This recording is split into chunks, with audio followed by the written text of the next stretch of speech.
This is Optimal Relationships Daily, episode 383. Women and Divorce, The Silent Exodus by Lisa Merlo-Booth of lisamerlobooth.com.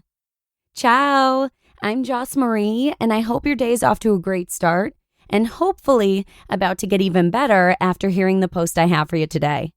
I'll actually be covering a marriage post from Lisa Merlo-Booth with some tips for men and women who are about to encounter the unpleasant likelihood of divorce. So with that, let's dive right in and start optimizing your life. Women and Divorce, The Silent Exodus by Lisa Merlo-Booth of lisamerlobooth.com. Mary and Stan came into my office after 17 years of marriage. Mary was quiet and sullen as she said she didn't want to be married anymore.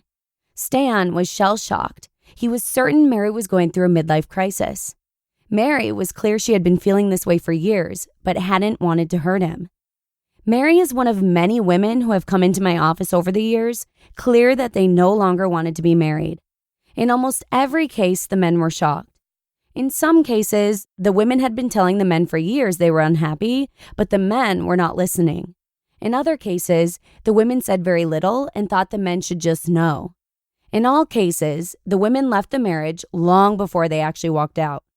Here's an excerpt from one of my blog readers, Chris, who sent me an email asking about this very dynamic. Here's what Chris had to say.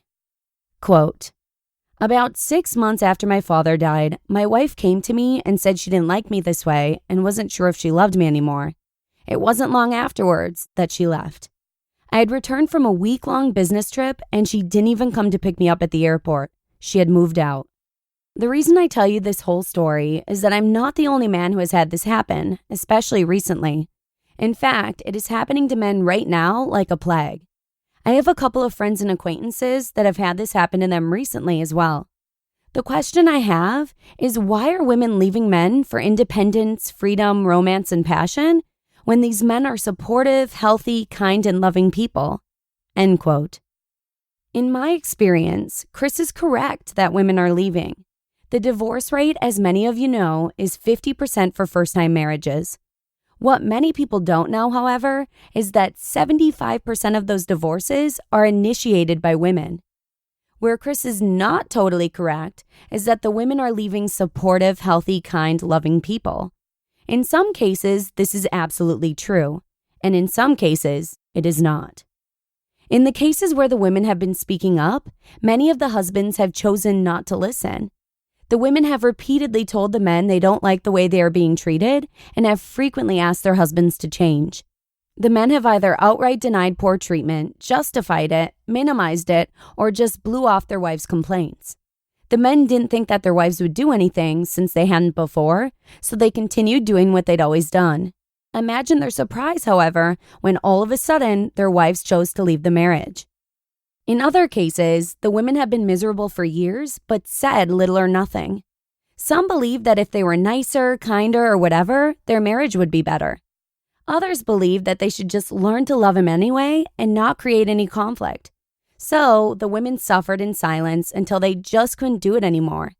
Then one day they tell their husbands that they haven't been happy for years and they're leaving. Next, they leave. This isn't fair to the men.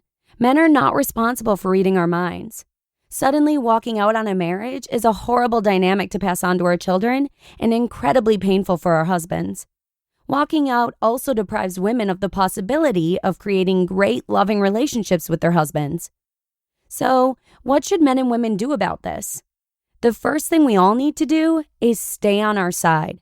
We cannot change our partners, so we need to change ourselves. Here's my advice for all the men and women out there in long-term relationships. Advice for women.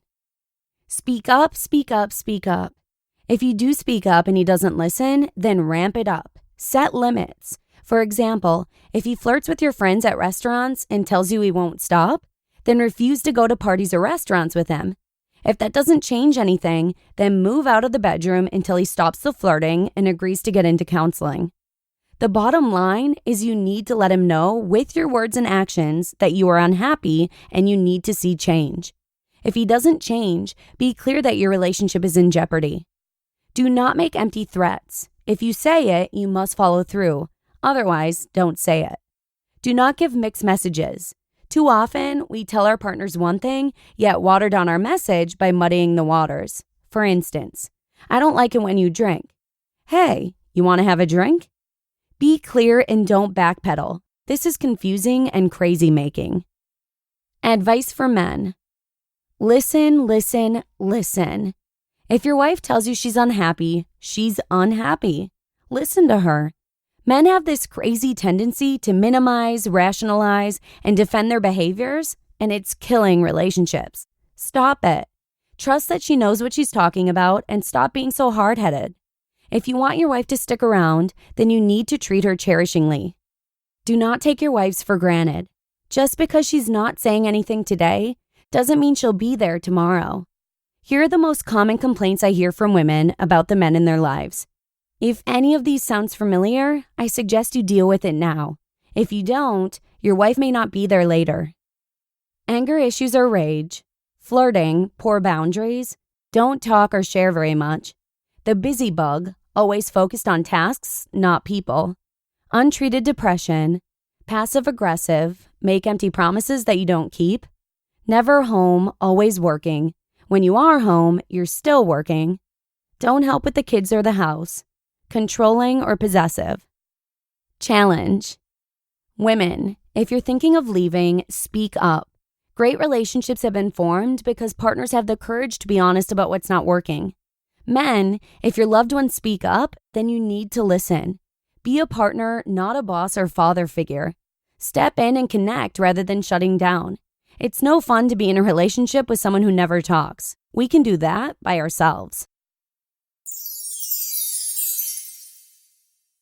You just listened to the post titled, Women and Divorce, The Silent Exodus by Lisa Merlo-Booth of lisamerlobooth.com. Despite how common it's become, divorce is still a horrible, horrible experience for everyone involved. So thank you so much to Lisa for the great tips. Hopefully they'll help steer you in a positive direction if you're someone who's facing marital issues yourself. But with that, let's wrap it up for today. I hope you enjoyed the episode and look forward to seeing you again tomorrow with a post from Nerd Fitness, where your optimal life awaits. Hello, Life Optimizer. This is Justin Malik, creator and producer of this podcast, but also Optimal Living Daily, the show where I read to you from even more blogs covering finance, productivity, minimalism, personal development, and more from incredible bloggers like Derek Sivers, Zen Habits, Mark and Angel, The Minimalists, and all the ones you hear on this show too. So if you enjoyed today's episode and like taking amazing blogs on the go, come on over to Optimal Living Daily and subscribe to that one too. And together, we'll start optimizing your life. You've been listening to Optimal Living Daily. Be sure to hit the subscribe button to stay up to date on each new episode and head to oldpodcast.com. That's OLDpodcast.com for a free gift as well as more actionable tips and resources to help you maximize your potential. Thanks for joining us, and remember, your optimal life awaits.